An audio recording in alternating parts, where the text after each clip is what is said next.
Hello everyone and welcome to Doctor Who Debrief. We are on episode 9, as is the series Doctor Who, and this week's episode was called Flatline. It was about flat people and a train line. Brilliant name for the episode. Summed it up brilliantly.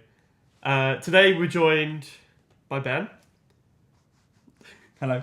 It's a casual nod from Ben. Nice. And a little less interesting, we're joined by Chris. Please. Hello, I'll be gone soon. He's here every week. Every week, can't get rid of me. Kind of over it, aren't we? I'm like an annoying phone call from Danny Pinkman. Oh god, we're already off to a great start. That's literally the geekiest.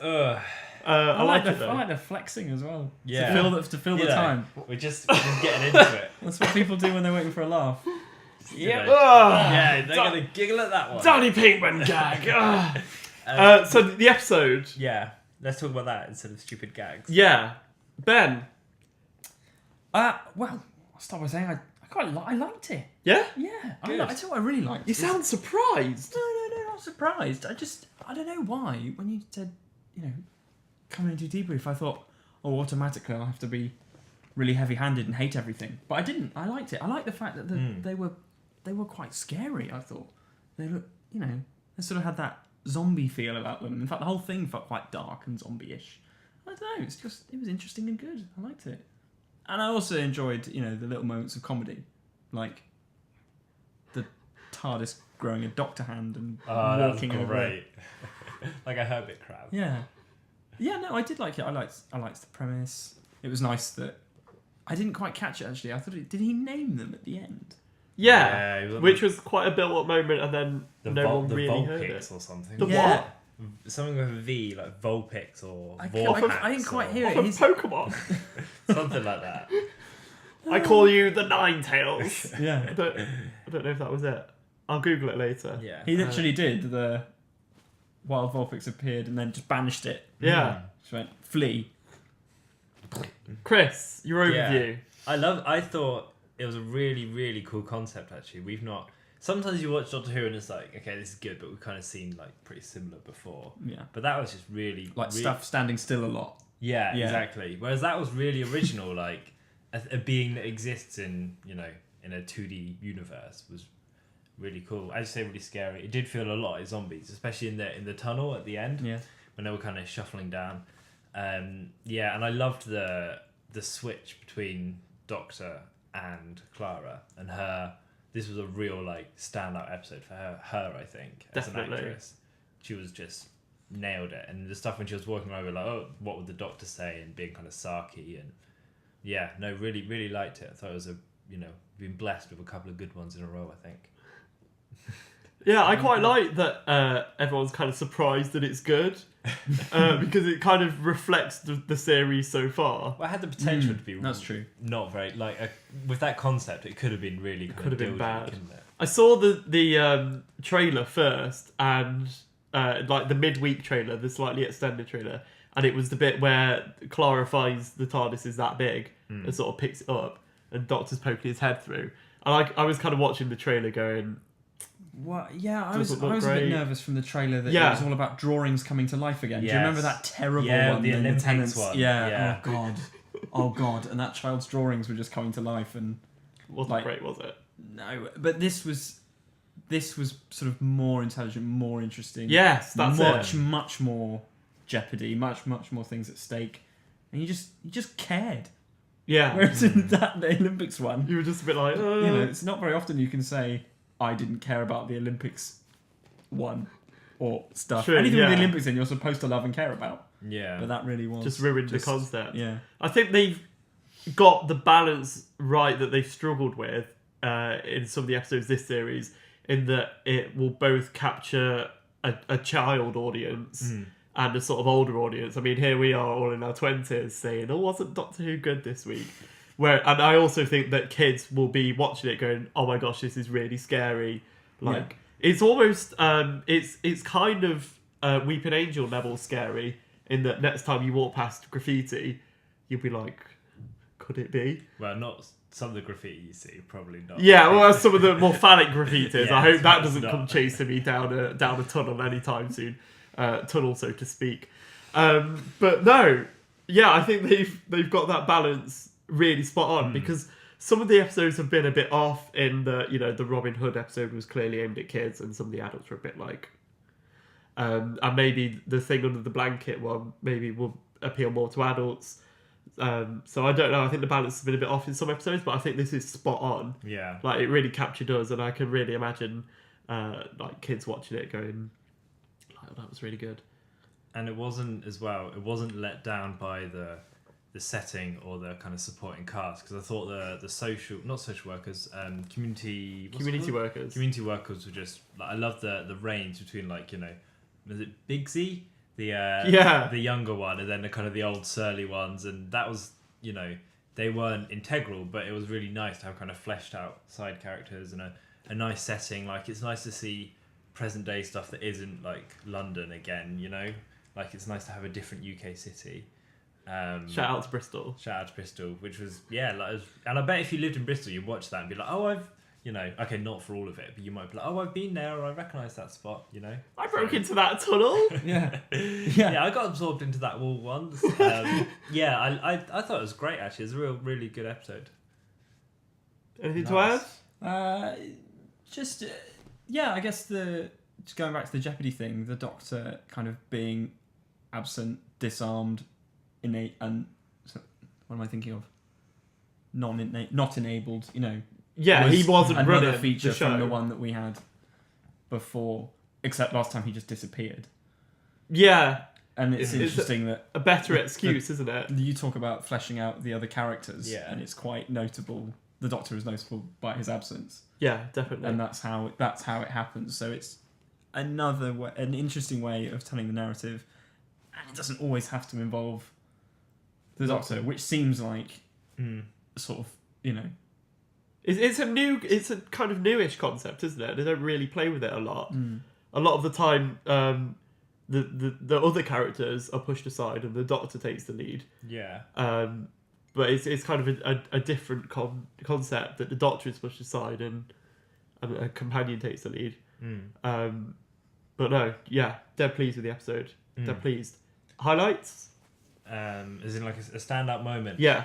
Perhaps. I actually think that the reveal of Rob, you missed this bit because you were getting pizza. But when you see the nervous system displayed against the wall, and you realise that what was going on in terms of them absorbing people into the walls and the spaces, and then kind of showing different elements of them, it was like, oh, actually, these are quite sinister, I guess. And it made you realise they're sinister and scary and incredibly dangerous. It also made you get the premise. It's straight super away. Quick, yeah. Which was handy, because it is kind of an odd and complex premise. It's not as simple as stuff standing still and reanimating. Although there was a bit of standing still, wasn't there, with the drawings. They were like, look at all these people, and then they do reanimate a bit later on. Yeah. It's not stop motion, apparently. Must have been a lot of effort logistically. Yeah. Yeah. Well done. Well done, guys. If you were involved in the production, good job. Ben, what was your highlight?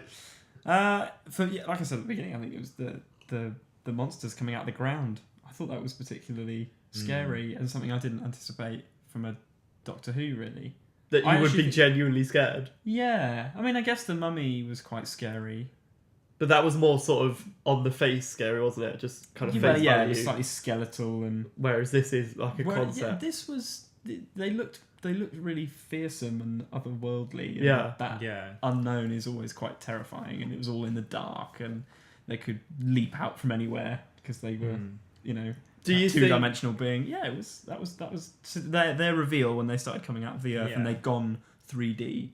That was it for me. You were like, oh god, they can actually get me now. Yeah, it's just, I might not sleep tonight. Because you wouldn't. The thing is, like, they were so scary, you couldn't see them as a toy. I always think like Daleks, quite scary, but you can get them in like 6-inch plastic. Whereas something like that was just nuts. You can't imagine it as a kind of. Do you know what I mean? Yeah, like a toy, it was sort of flickering, like a black and white movie as well, which is it could only exist like a sort of Hammer horror type. Yeah, I reckon they will try and sell off a piece of paper with a man drawn on it. They will package that up and try and sell it. Trust me, it will happen. Do you think a iconic Doctor Who monster has been created? Do you think we've got the next Cyberman, Zygon, Dalek? I think we need to know their names first before. Everyone missed it. That Whoever wasn't mixed quite- the sound. that wasn't quite clear, was it? Not quite. The Vulpix, as we're calling them. Do you reckon we'll see them again, or is it a kind of one-off? And I don't know what else I can say with them, really. I reckon they'll bring them back in some new. They'll bring a new twist. The fact that they attacked the TARDIS was quite a personal thing for Doctor Who. Because it's normally invincible, isn't it? Nothing can touch. It's normally, oh well, the TARDIS is over there. We'll get to the end of this maze, and it'll be everything will be fine at the end. But this time, it was the very fabric of the Doctor's existence is on the line, and the TARDIS is part of that. And the TARDIS was attacked before the Doctor was, in a sense. I guess, yeah. He didn't start feeling the pinch until much further on the episode. So, I think they might do, just based on the way they presented them as very strong. Could be back. Placey bets now. Well, they'll be back. They could be used by like an overarching enemy as a kind of Puppet. like a threat. Yeah, like a puppet threat type thing.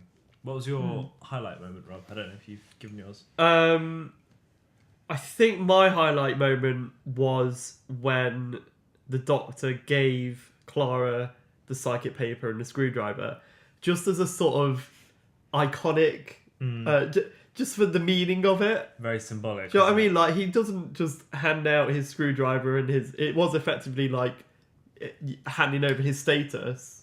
I just remembered, didn't the old guy get given the psychic paper to read and just went, it's blank? And then we never heard anything more on his ability to because he doesn't have any creativity, wasn't it?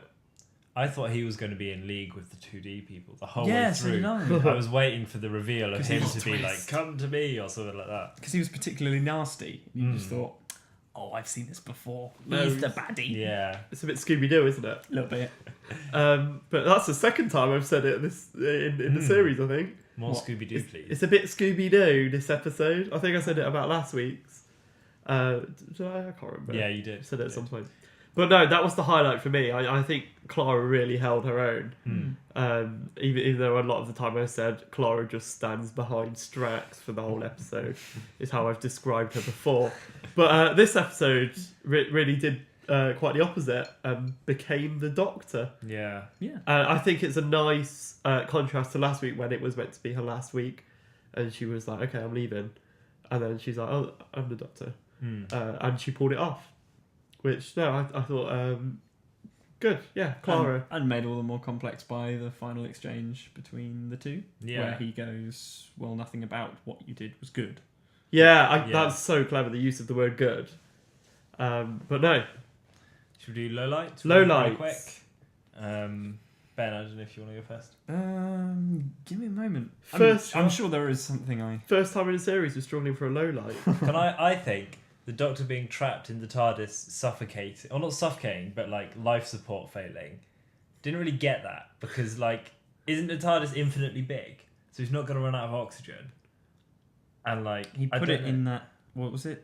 Like siege mode. Siege mode. Oh, from a... You know? It's not a very good siege if you can only last like an hour. Like the castles could last days, and he was like struggling. I assume the principle was he's running out so of weak and vulnerable Yeah. that he's got this impenetrable box, and that's it. Yeah, that's me being very, very petty. From a geek's point of view, like the TARDIS taking on a new form was like, oh my god, this is amazing.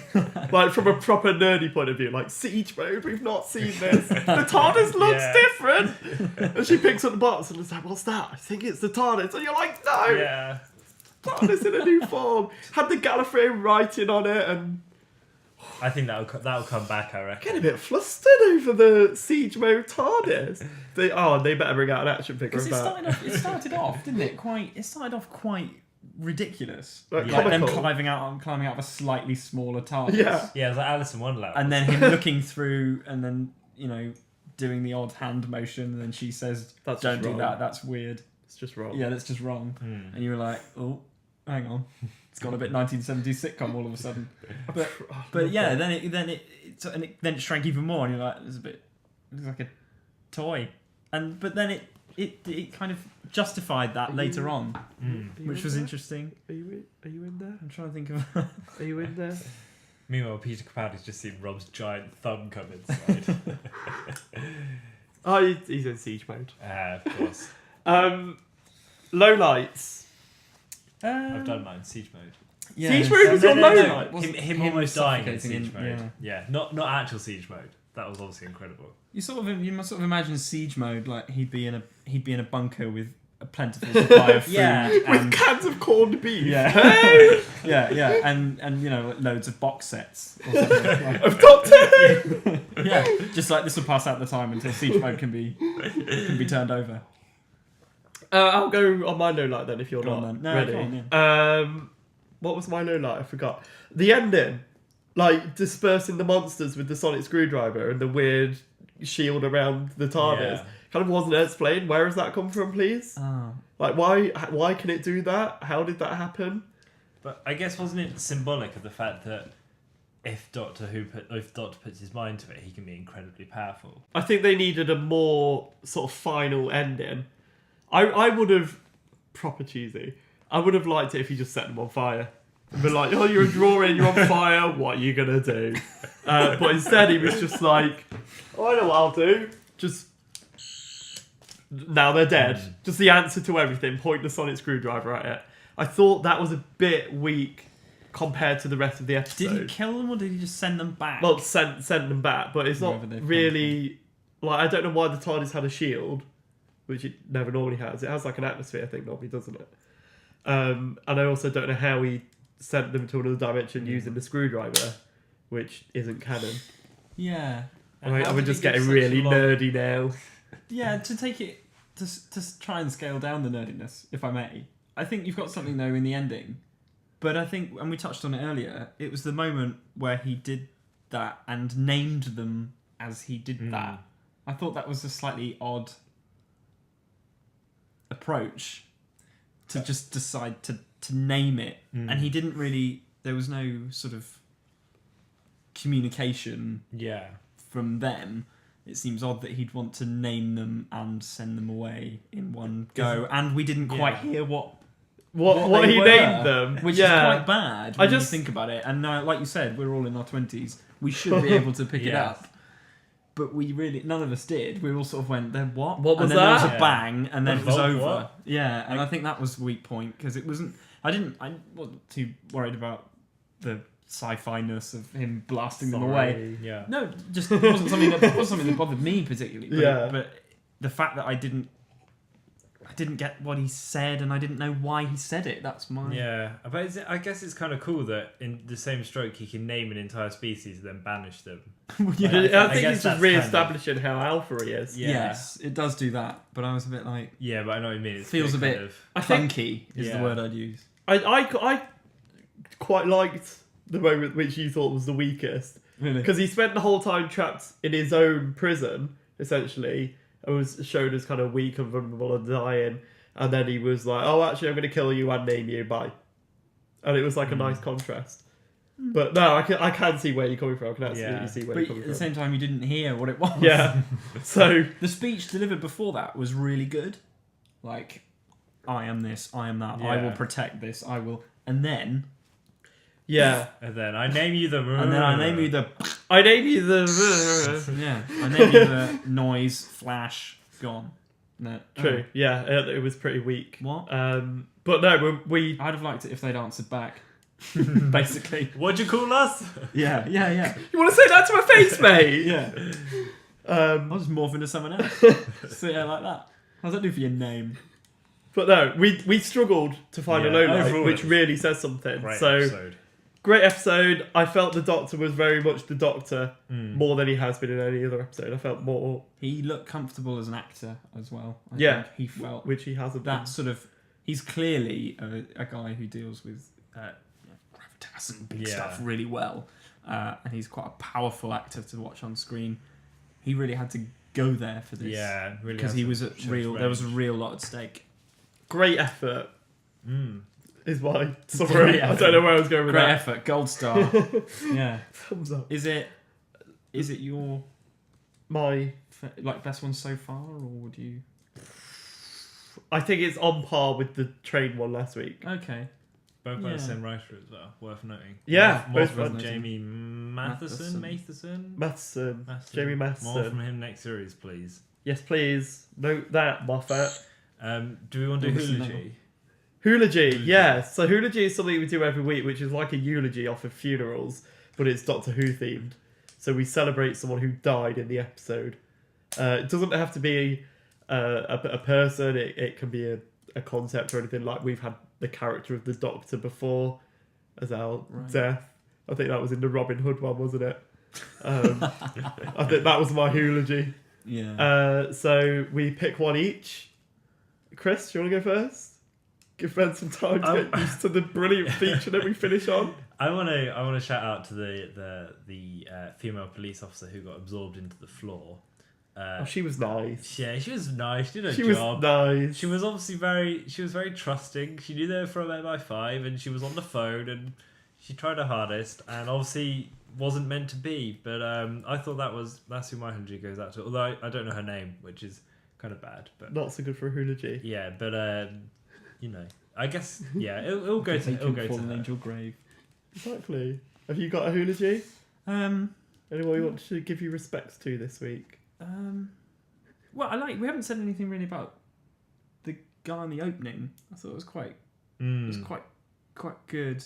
It's a sort of classic Doctor Who beginning. Yeah. Almost out of those old sort of The old Hitchcock films with the phone just left hanging with the emergency services on the other end. Have you got help? And yeah, I and love then the person on the other seeing end. seeing his screaming face in anguish on the floor. good, so And then you hear the whir come in. Is that your eulogy? Is that who it goes to? Well, yeah, why not? guy at the The guy at the start, because it's always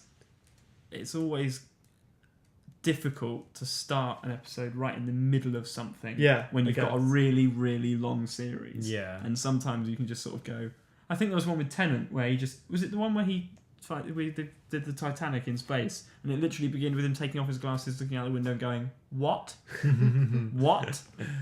And it's not always good to find. It's not always easy to find a good beginning. So the guy at the beginning for my eulogy, Your eulogy. because he fell in a brilliantly fun and interesting way, an exciting way. I'll Made me want to go. I'll be the only one to do a silly eulogy this week then, to Alright. bring the tone down. Okay. My eulogy this week goes out to Clara's favourite headband.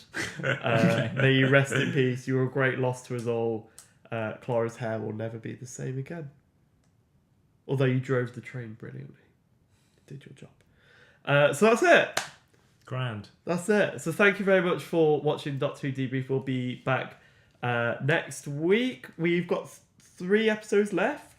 Yeah. This is episode 9. So we've got 10, 11 and 12. My God. Time flies when you're having fun. Time flies. Remember, you can watch us on YouTube by searching for Doctor Who Debrief, or you can listen to us on iTunes, Stitcher, or Soundcloud by searching for Doctor Who Debrief over there. Take your pick. We're everywhere. We're like a phone call from Danny Pinkman.